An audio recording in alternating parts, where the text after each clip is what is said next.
اللہ اکبر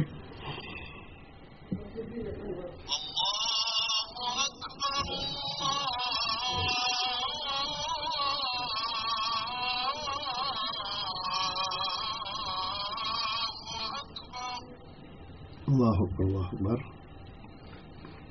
اشہد ان لا الہ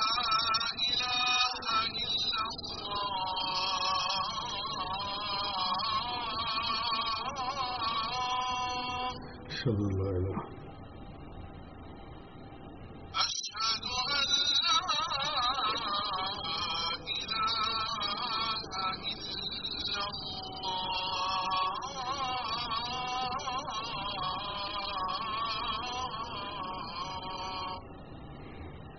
الا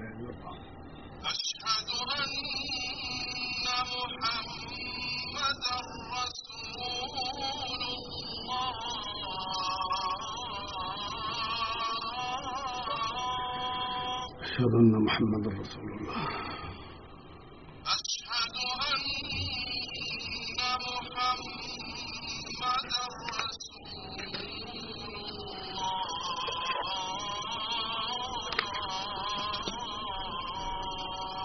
اشہد ان محمد رسول اللہ صلی اللہ علیہ وسلم حی علی الصلاة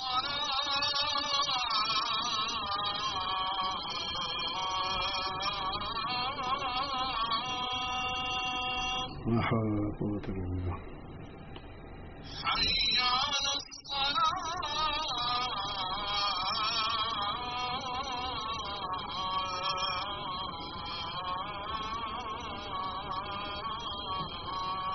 لا حول ولا قوة الا بالله حی علی الفلاح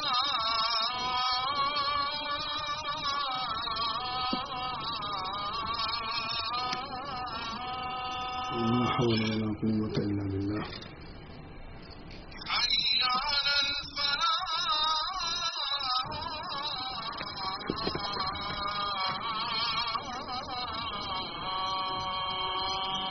لا حول ولا قوة الا بالله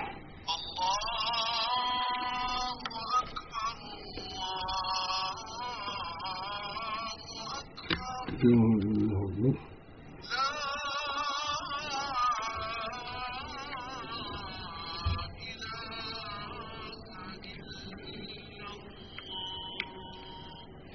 لا لا إله.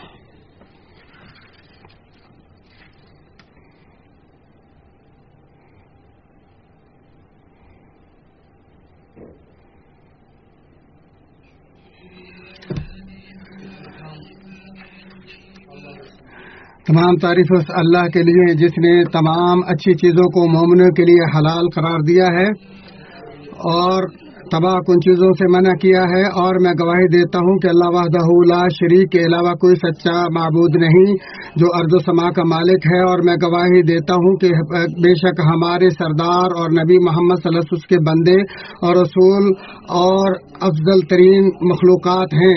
اللہ تعالیٰ آپ پر افضل ترین صلاۃ و سلام نازل فرمائے۔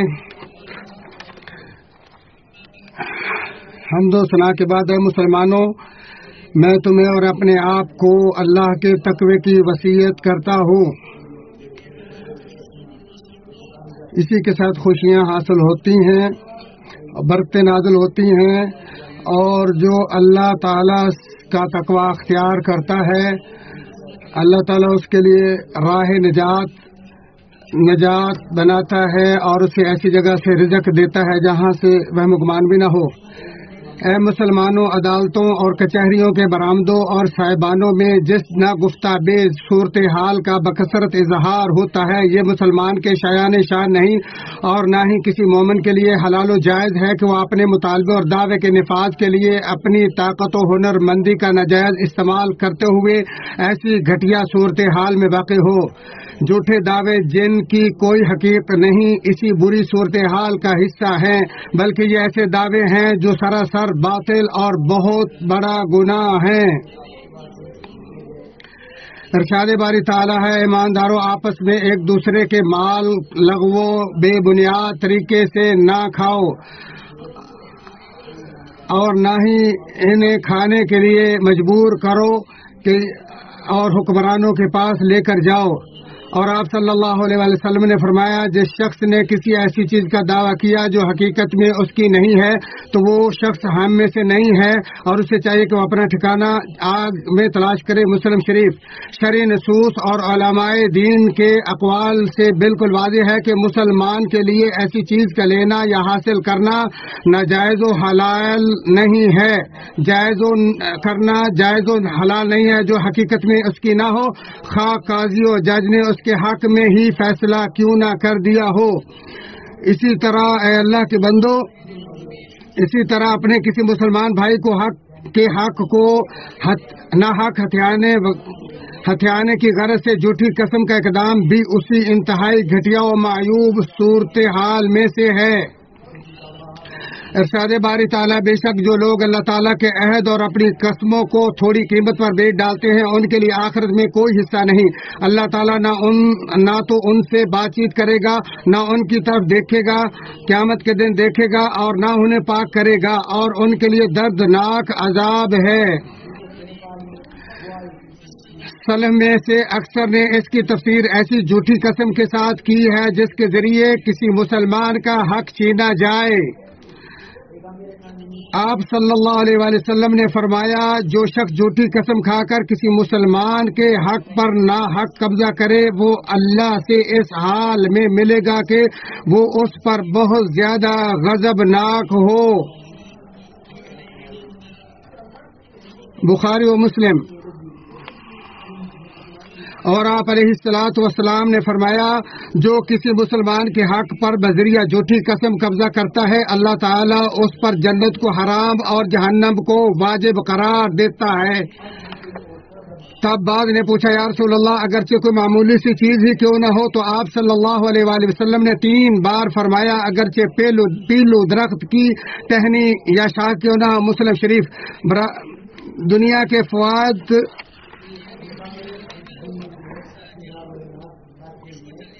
برادران اسلام، دنیاوی فوائد کے حصول کے لیے جھوٹی گواہی کے سلسلے میں لاپرواہی انفرادی، اجتماعی اور لوگوں کے دین و دنیا کے لیے انتہائی خطرناک صورتحال میں سے ہے۔ یا بعض کے خیال کے مطابق کہ وہ اپنے کسی رشتہ دار یا دوست کے فائدے کے لیے ایسا کرتے ہیں، جبکہ یہ سب کچھ انتہائی گھٹیا، قابل نفرت اور عظیم گناہ کے کام ہیں۔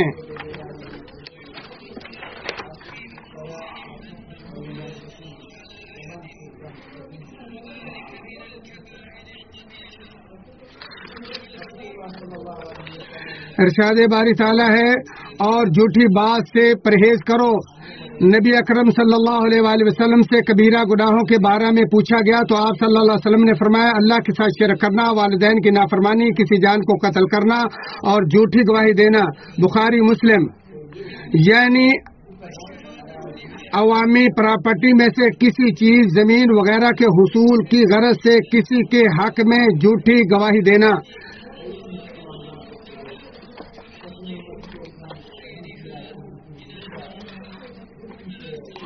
برادران اسلام، جن صورت احوال سے دور رہنا مسلمان پر واجب و ضروری ہے وہ یہ ہے کہ تمہارا ایسا مقروض شخص جس کی تنگ دستی کا تمہیں یقین کامل ہو اور تو جانتا ہو کہ وہ بعض اسباب میں گھر جانے کی وجہ سے بر وقت قرض ادا کرنے سے بے بس ہے، پھر بھی تو اسے عذاب سے دو چار کرنے کے لیے ادائیگی کے مطالبے سے ناجائز فائدہ اٹھائے، بلکہ ایسے موقع پر تو آپ پر ضروری ہے کہ آپ اپنے خالق کی اس رہنمائی پر عمل کریں جس میں فرمایا اگر تنگ دست ہو تو اسے خوشحالی تک مہلت و ڈھیل دینا چاہیے، اور اگر تم صدقہ کر دو تو یہ تمہارے لیے بہت ہی بہتر ہوگا اگر تم کو علم ہو۔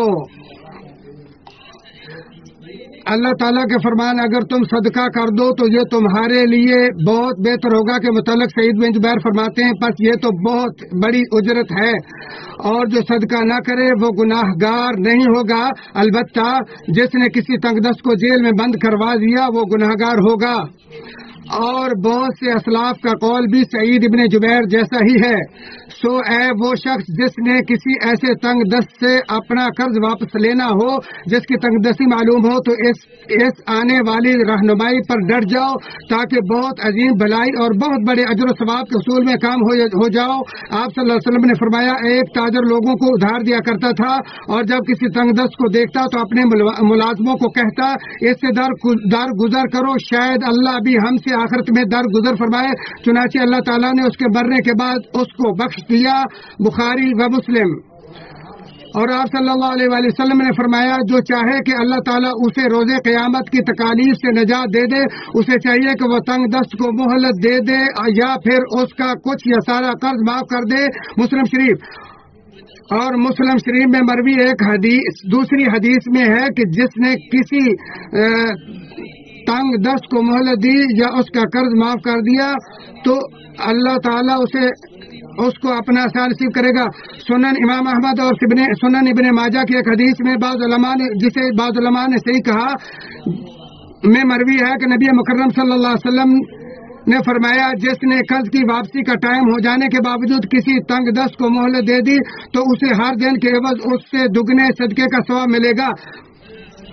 برادران اسلام، قرض کی ادائیگی میں ٹال مٹول اور قرض دار کو عدالتی کارروائی پر مجبور کرنا بڑے گناہوں اور مسلمان پر حرام کردہ امور میں سے ہے۔ سو قرض کی ادائیگی کا ٹائم آ جانے کے باوجود قرض کی ادائیگی میں تاخیر کرنا مقتدر شخص پر حرام ہے۔ آپ صلی اللہ علیہ وآلہ وسلم نے فرمایا مالدار کی ٹال مٹول ظلم ہے۔ بخاری و مسلم۔ اے مسلمانوں، بعض مسلم خواتین سے جو ناقابل ستائش معاملہ بکثرت رونما ہو رہا ہے وہ ہے بغیر کسی شرعی وجہ عذر کے خامد سے خلا کے حصول کے لیے عدالت کا رخ کرنا جس کا انجام سوائے جدائی کے اور کچھ نہیں۔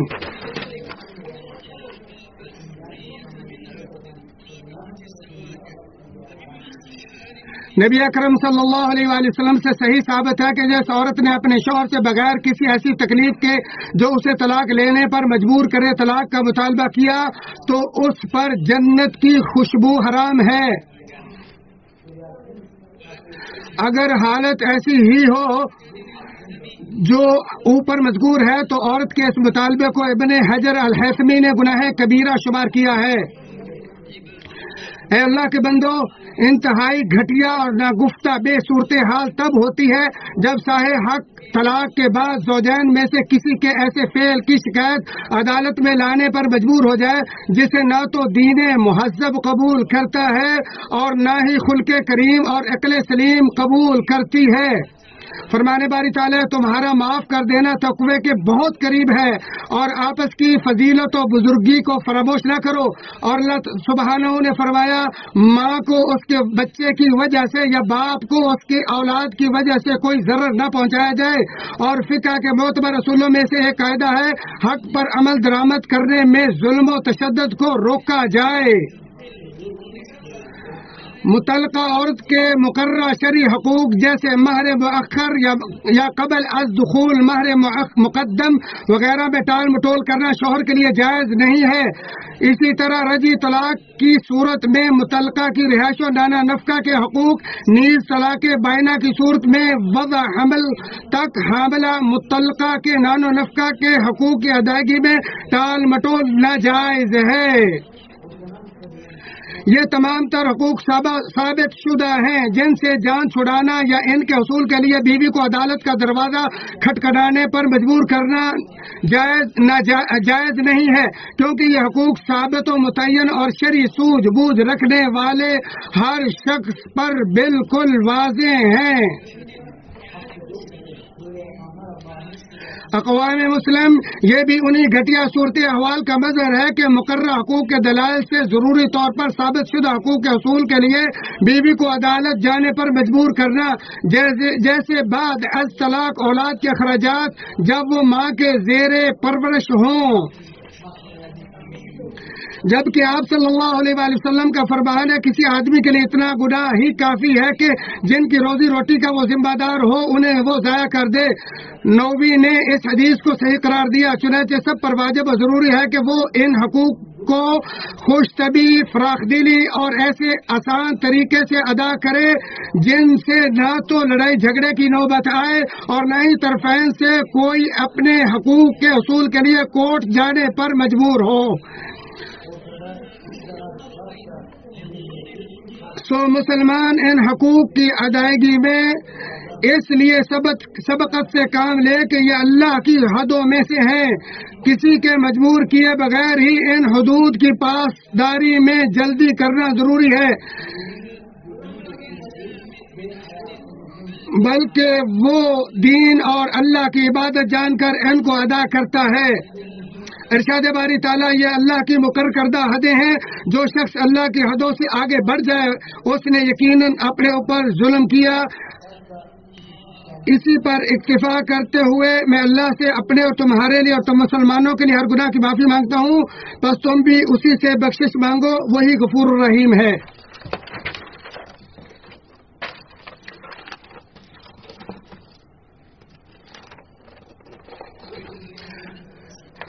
تمام تعریفیں اس اللہ وحدہ لا شریک کے لیے، اور میں گواہی دیتا ہوں کہ اللہ وحدہ لا شریک کے علاوہ کوئی سچا معبود نہیں، اور میں گواہی دیتا ہوں کہ ہمارے نبی محمد صلی اللہ علیہ وسلم کے بندے اور رسول ہیں۔ اے اللہ، آپ اور آپ کے آل و اصحاب پر صلاۃ و سلام اور برکت نازل فرما۔ اے اللہ کے بندے، عدالتوں اور جو ان میں طلاق کے بعد بچوں کی پرورش و ملاقات کے کیسز آتے ہیں، جو شخص ان سے آگاہ ہے وہ بلا شبہ بہت رنجیدہ اور شرمندہ ہوتا ہے جب وہ دیکھتا ہے کہ زوجین میں سے ہر ایک اولاد کو قربانی کا بکرا بناتے ہوئے دوسرے کو نقصان پہنچانے کی سر توڑ کوششوں میں مصروف ہے۔ حالانکہ اللہ کی حدود پر رکنا، اولاد کی مصلحت کا خیال رکھنا اور پرسکون و پرامن ماحول کی فراہمی واجب و ضروری ہے۔ نیز اپنے بچوں کے دلوں میں الفت و محبت اور اطمینان و سکون کا بیج بونے پر دونوں خاوند و بیوی کا باہمی تعاون ضروری ہے، اور یہ سب کچھ ذاتی مفادات کو بالائے طاق چھوڑنے، اولاد کے مفاد کو مقدم رکھنے اور ان کے لیے نفسیاتی اور اجتماعی طور پر پرامن ماحول فراہم کرنے پر منحصر ہے۔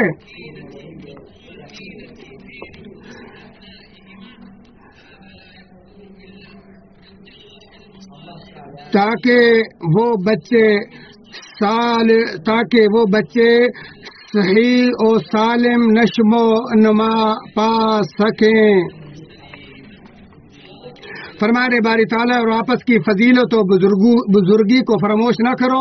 آپ صلی اللہ علیہ وسلم نے فرمایا، جس نے ماں اور اس کے بچے کے درمیان جدائی ڈالی، اللہ تعالیٰ روز قیامت اس کے اور اس کے عزیز و اقارب کے درمیان جدائی ڈال دے گا۔ اس حدیث کو محدثین کی ایک جماعت نے صحیح قرار دیا ہے۔ اے مسلمانوں، بے شک اللہ تعالیٰ نے ہمیں ایک بہت بڑے امر کا حکم دیا جس سے ہمارے احوال اور قلوب کی اصلاح ہے، اور وہ ہے اللہ تعالیٰ کے نبی پر صلاۃ و سلام بھیجنے کا حکم۔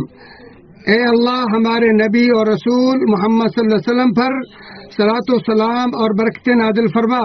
تمام سامعین کرام سے مؤدبانہ گزارش ہے کہ وہ فضیلت الشیخ کی دعا میں شریک ہوں اور آمین کہیں۔